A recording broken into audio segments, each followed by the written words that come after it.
Bonjour à tous. Ça commence bien. Voilà. Alors, au moment de commencer ce dernier enseignement, j'ai une grosse tentation. Comme nous le faisons habituellement, des frères et sœurs ont prié pour moi il y a quelques instants, avant que je fasse cet enseignement. Et l'un d'eux a une belle inspiration en me disant que je n'allais pas faire l'enseignement tout seul, mais nous serons à deux avec le Saint-Esprit. Alors la tentation, c'est de laisser le Saint-Esprit commencer et je compléterai si nécessaire. Mais bon, j'espère que le Saint-Esprit pourra quand même passer à travers mes pauvres paroles. Vous vous souvenez qu'au début de cette session, on m'avait demandé, tâche ô combien redoutable, de faire la première prédication d'ouverture. Vous vous souvenez? Ouais, c'est il y a longtemps. Et on m'avait dit, tu donnes le ton. Ce qui m'avait mis quand même dans l'embarras, sans savoir ce que le Seigneur allait faire. Maintenant, je vois un peu mieux ce que le Seigneur a fait, et je fais le dernier enseignement, et on m'a dit, il faut que ce soit un bouquet final. Me voici donc une nouvelle fois dans l'embarras. J'ai envie d'abord de rendre grâce. Je pense que lorsque vous étiez petit enfant, on vous a appris à dire merci. Oui? Bon. Et si, comme moi, vous avez appris à employer très tôt ce mot magique sans lequel rien ne fonctionnait parfaitement bien, on pouvait attendre un bonbon pendant des heures. Ça va vous être utile de savoir dire merci aujourd'hui. Et si, comme moi, vous avez eu droit à la question subsidiaire « Merci qui ?», vous allez pouvoir, comme moi, préciser et orienter votre gratitude. Un jour, le pape François parlait précisément de la gratitude, de la reconnaissance. Et il rappelait que bien souvent, elle est un signe de bonne éducation. Mais, rappelait-il aussi, la gratitude, la reconnaissance doit être le signe distinctif du chrétien.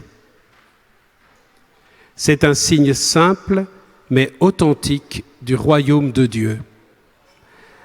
Alors tous ensemble, nous voulons ce matin accueillir la grâce d'être ces signes du royaume de Dieu, pleins de reconnaissance et d'action de grâce. Merci qui? Merci Seigneur. Merci Seigneur. Personnellement, je suis heureux que le Seigneur m'ait attendu et accueilli ici à Paray-le-Monial. Et je veux lui dire merci parce qu'il y a précisément 42 ans, il m'attendait pour la première fois à Paray-le-Monial.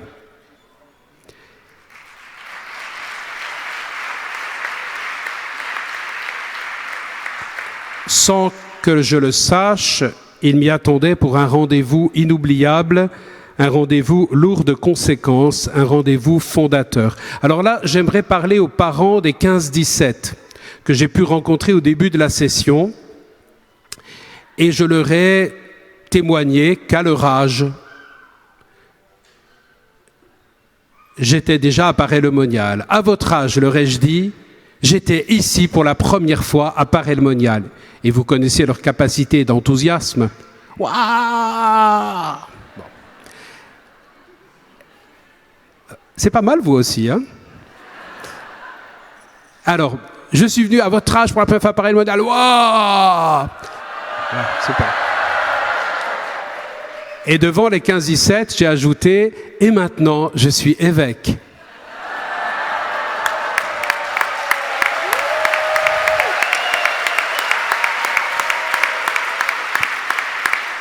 Je dois être franc avec vous, ça n'a pas été leur réaction. Donc pardonnez, chers parents des 15-17, pardonnez le traumatisme profond que j'ai provoqué chez vos enfants. Bon, d'après ce que j'ai vu, ils s'en sont remis assez bien. et peut-être même reviendront-ils, apparaît le monial. Tout cela pour rendre grâce avec vous de la fidélité de Dieu, de la bonté de Dieu. Et avec vous, je ne peux pas non plus m'empêcher de remercier tous ceux qui ont accepté de se rendre disponibles pour nous et qui, avec leur foi, leur enthousiasme et leur attention fraternelle, nous ont accompagnés sur ce chemin. Oui, nous avons parcouru un vrai chemin, un beau chemin, un chemin plein de merveilles, un chemin qui ne s'arrête pas aujourd'hui. Alors en réfléchissant un peu à des exemples de l'Écriture parlant de ce chemin où Jésus vient à notre rencontre, j'ai presque naturellement pensé au chapitre 24 de l'Évangile de Saint Luc, ce texte connu sous le nom de l'Évangile des disciples d'Emmaüs. C'est la traduction habituelle de ce passage. On parle de disciples. Mais la traduction littérale du début de cet évangile ne parle pas encore de disciples, elle est beaucoup plus vague. On dit deux d'entre eux. Et il faut remonter plus haut, au verset 9, pour découvrir qu'ils faisaient partie d'un groupe identifié comme le groupe des 11 et de tous les autres. Peut-être les a-t-on appelés les disciples d'Emmaüs à cause de cette expérience qu'ils ont vécue sur le chemin. Nous n'allons pas aujourd'hui prolonger l'enseignement par un temps de lectio divina, mais permettez-moi de relire ce texte bien connu en vous invitant à le vivre dans la même attitude de méditation, de contemplation, de rumination amoureuse de la parole de Dieu. Je ne le lirai qu'une seule fois, mais je vous invite à poursuivre l'exercice chez vous, comme nous l'avons fait chaque matin avec le Père Alain, que nous puissions aussi prolonger, reprendre, méditer de nouveau cette parole.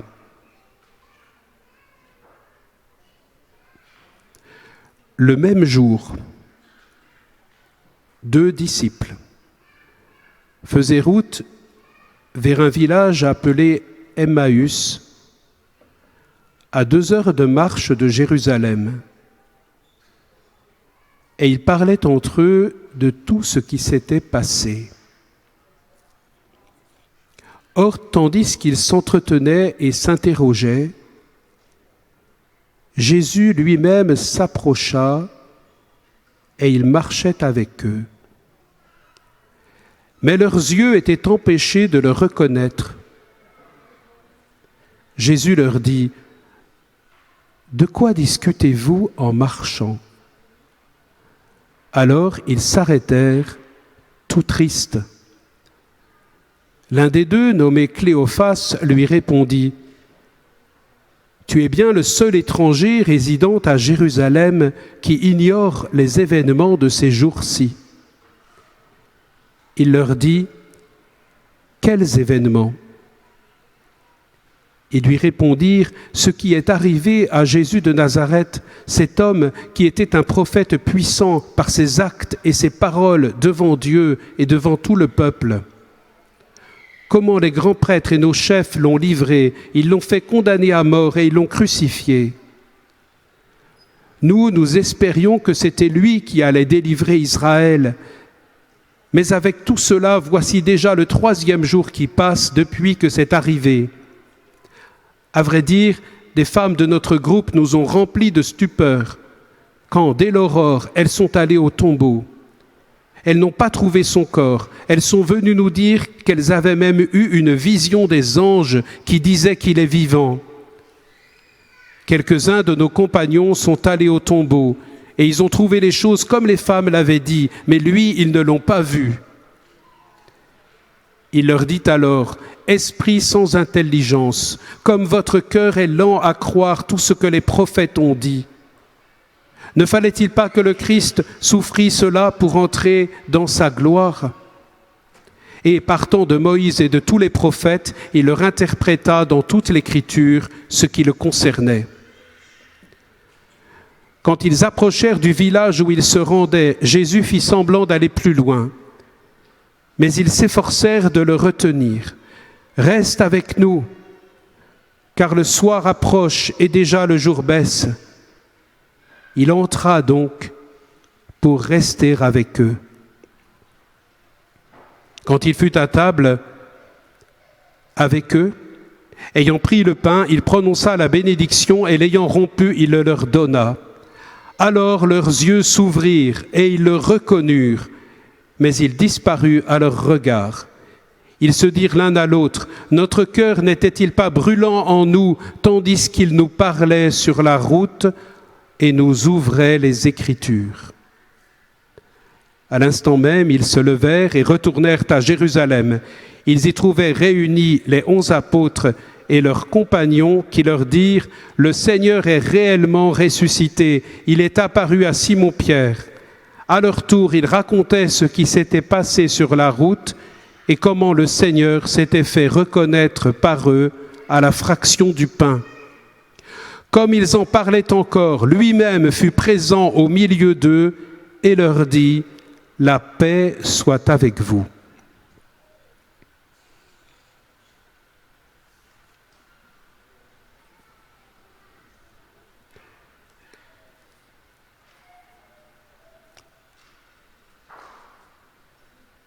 Voilà que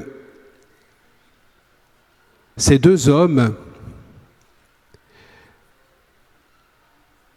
vont devenir disciples.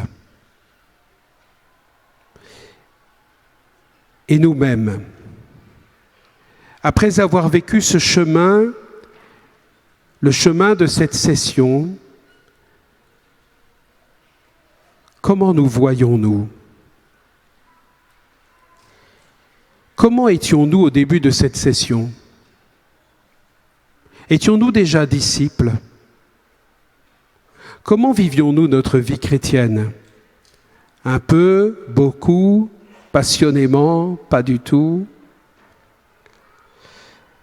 Une chose est sûre, nous avons tous été invités à prendre la route avec confiance. Et souvenez-vous, dès le début, accompagnés par la douce présence de Marie, la première en chemin. Et même si au début de cette rencontre, notre cœur n'était pas complètement au diapason, nous avons commencé à marcher.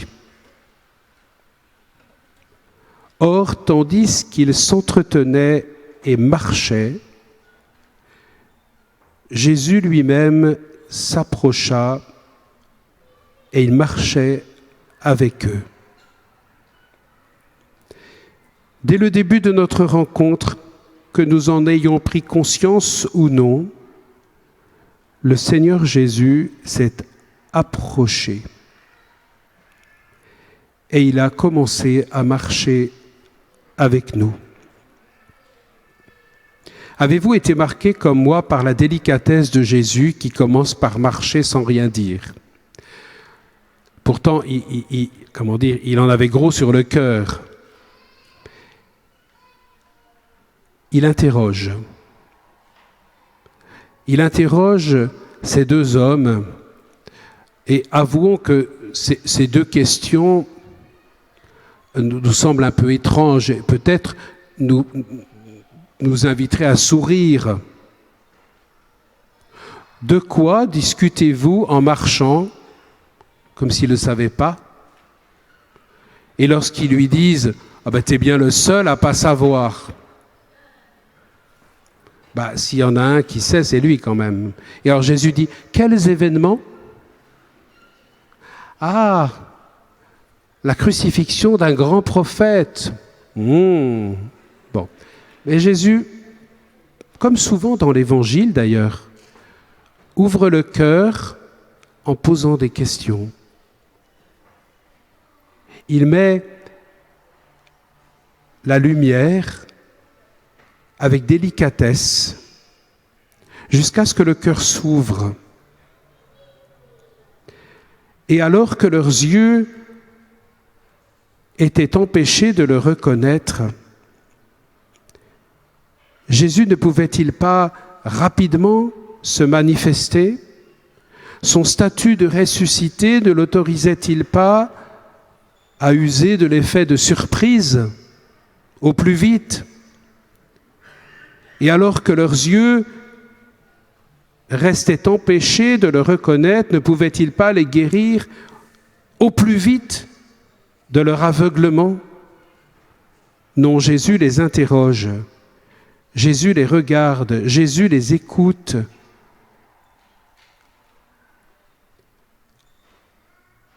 Ils s'arrêtent tout tristes. Et là, nous constatons que leur cœur est à la fois plein et vide. Leur cœur est plein de tristesse, de déception, de blessures, d'obscurité, d'incompréhension. Avant que le jour ne baisse, la nuit était déjà descendue dans leur cœur. Mais leur cœur est en même temps désespérément vide, un peu comme la minute de silence dont nous a parlé Marc dans son témoignage. Et eux qui pensaient avoir trouvé leur place, cette fameuse place dont nous avons parlé au début de notre session, eux qui pensaient l'avoir trouvée avec les 11 et tous les autres, s'en retournent dans un village à 2 heures de marche, très loin de la place qu'ils pensaient avoir trouvée. Et devant l'événement tragique de la crucifixion de Jésus, ils ne peuvent qu'exprimer leur désarroi, leur déception. Et nous espérions que c'était lui. Nous espérions que c'était lui qui allait délivrer Israël. Sans doute certains parmi nous ont traversé ou traversent encore des épreuves de déception ou d'obscurité, de tristesse ou d'incertitude.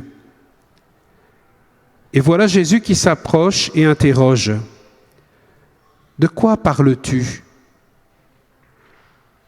Qu'est-ce qui habite ton cœur? À quoi penses-tu? Quel est ton souci, ta préoccupation? Et à travers ces questions de Jésus, petit à petit, s'ouvre un espace. Cet espace dont nous avons parlé, dont le Père Alain nous a parlé dans le premier enseignement, cet espace qui est en Dieu. Et la question de Jésus résonne comme une invitation, comme une ouverture à trouver notre place, non pas dans ce que nous avons prévu, non pas dans ce que nous avons imaginé, dans ce que nous avons espéré, simplement d'un point de vue humain. Oui, petit à petit, Jésus parle et agit. Et l'évangile de Luc nous montre comment, reprenant Moïse et les prophètes, il interprète les Écritures. Il commence à recréer un espace libre dans le cœur de ses disciples, un espace pour lui. Oui, rendons grâce à Dieu qui, en ces jours, en nous faisant entendre sa parole de vie, et chaque jour, chaque matin, nous avons eu l'occasion de la méditer longuement. Rendons grâce à Dieu qui a ouvert ou réouvert un espace en nous pour lui. Et c'est ce que le Père Didier nous a rappelé le 2e jour. À travers les Écritures, à travers la prière, à travers les enseignements et les partages, Jésus nous a fait comprendre d'une manière nouvelle qu'il est bien le Seigneur, qu'il est bien le Sauveur, celui qui nous ouvre à l'amour du Père. Nous n'avons pas d'autre Sauveur que lui. Pourquoi chercher ailleurs? L'espace ainsi dégagé a permis au Saint-Esprit de faire son œuvre. Et grâce à lui, Jésus a retrouvé sa demeure en nous. C'est ce qui se passe pour nos amis d'Emmaüs. Jésus commence à retrouver sa place dans leur cœur, à tel point qu'ils n'imaginent plus être séparés de lui. Et alors que le jour baisse, alors qu'ils ne savent pas encore que c'est lui, ils ne peuvent s'empêcher de lui dire « Reste avec nous. Reste avec nous, car le soir approche et déjà le jour baisse. » N'est-ce pas le cri de notre prière en cet instant, chers frères et sœurs, au moment où nous nous apprêtons à conclure cette belle session? Reste avec nous, Seigneur. Reste avec nous. Reste avec nous, car la session touche à sa fin et le voyage de retour approche. Oui, notre seul souci, notre seule préoccupation, c'est de demeurer avec lui. Reste avec nous, Seigneur. Il entra donc pour rester avec eux.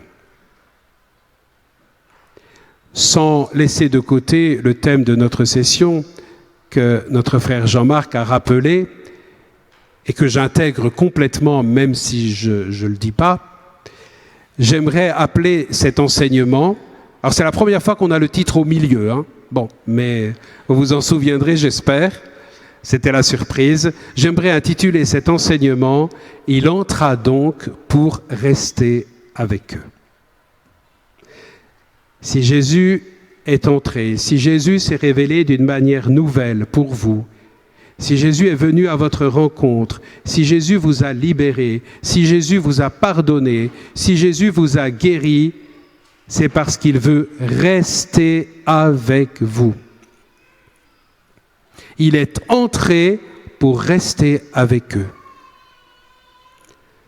Beaucoup parmi nous ont mieux compris que la porte ouverte au Christ est la clé de la vie chrétienne. Fin juin, début juillet, j'ai accompagné le pèlerinage de mon diocèse à Lourdes. Et nous avions un petit groupe d'adolescents. Et pour eux, il y avait, parmi les grands moments du pèlerinage de Lourdes, il y a la prière à la grotte, la procession du Saint-Sacrement, la procession au flambeau, la prière mariale et la rencontre avec l'évêque. Parce que c'est un peu unique. Et ils ont droit de poser toutes les questions qu'ils veulent. Alors je les rencontre et puis il y en a un cinquième qui me dit « Moi, je vais vous poser une question très pertinente. » Alors je m'attendais au pire. Mais la question était intéressante. Alors il me dit, pour vous, Monseigneur, quel est l'essentiel du christianisme? Alors les autres l'ont un peu regardé avec intérêt. Oui, très bien. Alors je lui ai dit, tu sais, moi, j'ai pas un grand intérêt pour le christianisme. Il y a eu un petit moment de flottement. Il dit, tu vois, tu sais, il y a plein de mots dans le monde d'aujourd'hui ou d'il y a quelques années qui finissent tous en « isme ». Et en général, ils ne sont pas très attirants, vous voyez, fascisme, communisme, tous ces trucs-là, vous voyez. Wokisme, il y a ça maintenant, hein. Bon. Et tous les trucs en isme, ben souvent, c'est des systèmes, c'est des idéologies, mais ça ne transforme pas la vie. Par contre, dans le mot christianisme, il y a un petit mot qui, là, moi, me plaît beaucoup. C'est Christ. Tu vois, pour moi, l'essentiel, c'est pas un système, c'est pas une organisation, c'est pas une idéologie. Vous voyez, on peut avoir parfois toute la structure qui ressemble un peu, avec des éléments culturels qui peuvent être légitimes, parce que la foi chrétienne porte des fruits et vient, féconder la culture. Mais si on en reste à un système culturel, à des habitudes, à des traditions, on a presque envie de dire avec Marie-Madeleine, ils ont enlevé le Seigneur et je ne sais pas où ils l'ont mis. Ils ont enlevé le Seigneur et je ne sais pas où ils l'ont mis. La rencontre avec Jésus est la clé de l'expérience et de la vie chrétienne. Oui, nos amis d'Emmaüs ont osé inviter Jésus à demeurer avec eux. Et beaucoup parmi nous ont fait cette expérience. Beaucoup parmi nous ont osé ouvrir à Jésus qui frappait à la porte. Jésus, lumière du monde, comme on l'a vu dans le beau tableau. Et Jésus est entré. Et Jésus est entré pour rester avec eux. Ils se dirent l'un à l'autre, « Notre cœur n'était-il pas tout brûlant en nous, tandis qu'il nous parlait sur la route ?» Voilà, c'est ce que nous avons expérimenté, chers frères et sœurs. C'est ce que nous voulons vivre. D'ailleurs, hier, on nous a invités à faire cette expérience. Vous vous souvenez de nous partager l'un l'autre une merveille de Dieu dans notre vie. C'était hier matin, pendant l'enseignement de Loïcia et Charles-Henri. Oui, nous avons partagé un moment où notre cœur est devenu brûlant. Et parfois même, il a fallu faire un choix entre tous ces moments où le Seigneur est venu brûler notre cœur par sa présence, par l'action de l'Esprit Saint. Et puis, nous avons mieux saisi, c'était le double effet de l'expérience, c'est à la fois de faire mémoire de l'action de l'Esprit Saint en nous et mieux comprendre la joie qu'il y a à le partager, à témoigner, à transmettre la joie de l'Évangile. Alors oui, chers frères et sœurs, faisons mémoire de tous ces instants où Dieu est venu brûler notre cœur. Oui, chers frères et sœurs, notre cœur n'était-il pas tout brûlant quand la louange de Dieu vécue en ces jours a dissipé la tristesse et l'obscurité de nos cœurs? Notre cœur n'était-il pas tout brûlant le premier soir lorsque l'accueil de Marie, notre mère, a apaisé nos inquiétudes et fait grandir notre confiance?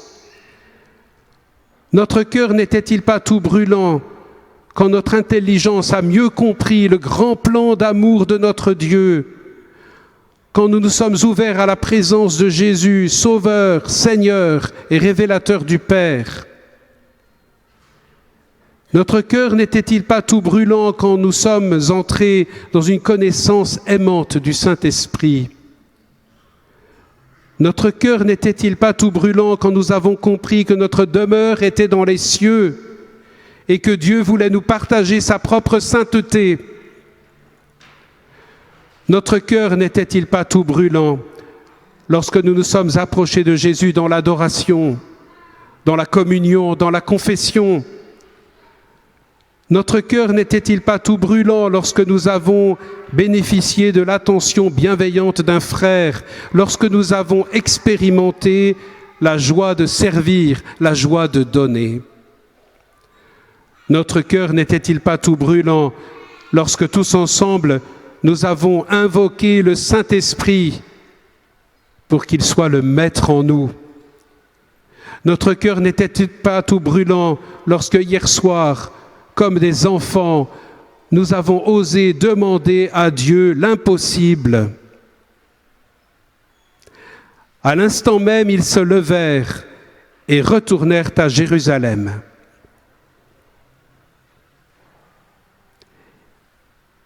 Et voilà que nos amis sont véritablement devenus disciples.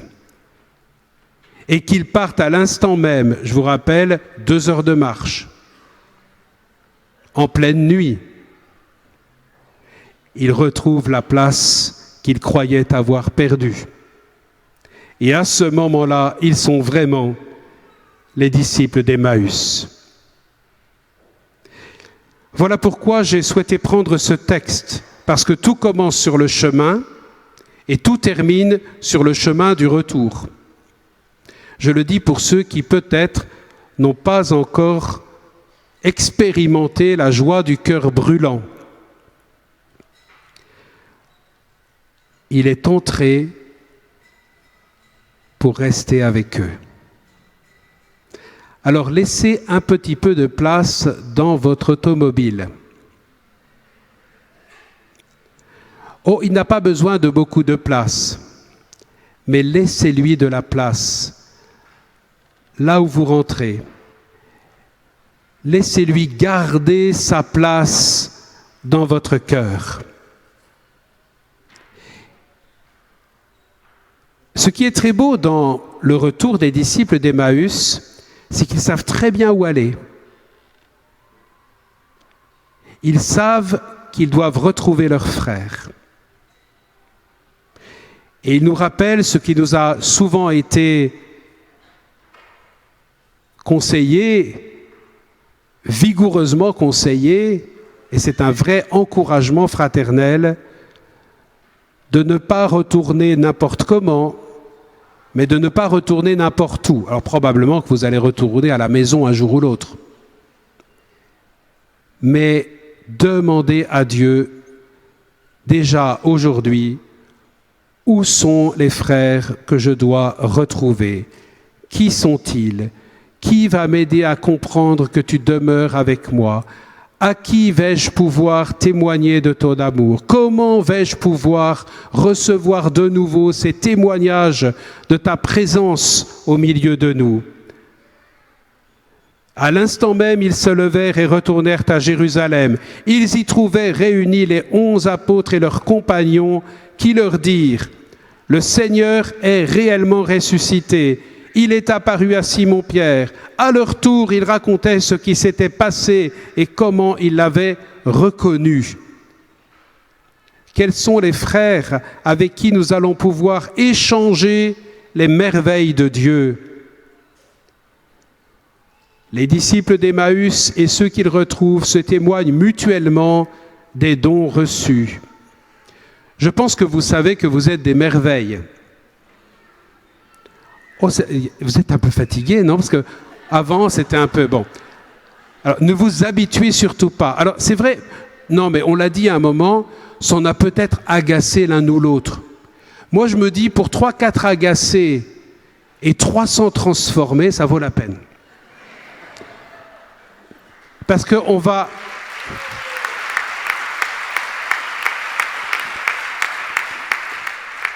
Parce que cette phrase « vous êtes des merveilles » n'a tout son sens et toute sa profondeur que lorsqu'elle nous vient de Dieu. Et c'est ça qui guérit. Et je remercie nos frères d'avoir été les porte-paroles de cette reconnaissance de Dieu qui voit en nous non seulement ce que nous sommes aujourd'hui, mais ce que nous sommes appelés à devenir par sa grâce. Et il faudra que nous n'oublions pas cette reconnaissance de notre grandeur, de notre beauté, de notre merveille. J'ai prolongé l'évangile des disciples d'Emmaüs volontairement pour montrer qu'au moment même où ils se témoignent des merveilles de Dieu, Jésus est présent au milieu d'eux. Quand j'étais un peu plus jeune, j'étais un peu gêné par le fait qu'au moment où ils le reconnaissent, vous voyez à Emmaüs, là, enfin, on pourrait dire, il était temps, Jésus disparaît à leur regard. Alors avant, il ne leur parle pas parce que c'est trop tôt, Et puis au moment où c'est le moment, il disparaît à leur regard. Mais le texte ne dit pas qu'il les quitte. Un moment ou l'autre, Paray-le-Monial va disparaître à votre regard. Alors, je sais qu'il y en a qui habitent ici. Oui, mais pareil, hein, le Seigneur veut demeurer en eux. Et le Seigneur ne nous quittera pas. Paray-le-Monial, ce n'est pas seulement une ville, ce n'est pas seulement des infrastructures, ce n'est pas seulement des rassemblements, c'est la grâce d'un cœur qui bat et qui veut continuer de battre en vous, qui veut continuer de battre au cœur de vos familles, qui veut continuer de battre au cœur de votre travail, au cœur de vos activités. Paray-le-Monial à domicile, ça vous dit? Paray-le-Monial à la maison, Paray-le-Monial en famille. Certains m'ont même encouragé à imaginer un nouveau concept, c'est Paray-Naco. Alors, ouais, je suis assez d'accord, ça nous ferait tous du bien. Comme il parlait encore, Jésus lui-même fut présent au milieu d'eux et leur dit: la paix soit avec vous. Alors, chers amis, chers frères et sœurs, bien-aimés, chère merveille, que le Seigneur ait brûlé votre cœur sur la route de cette session. Que le Seigneur brûle votre cœur et qu'il se révèle à vous comme aux disciples d'Emmaüs dans la fraction du pain eucharistique de la messe qui va suivre. Et il peut le faire, et je pense qu'il va le faire. Qu'il brûle votre cœur en répondant à votre attente sur le chemin du retour.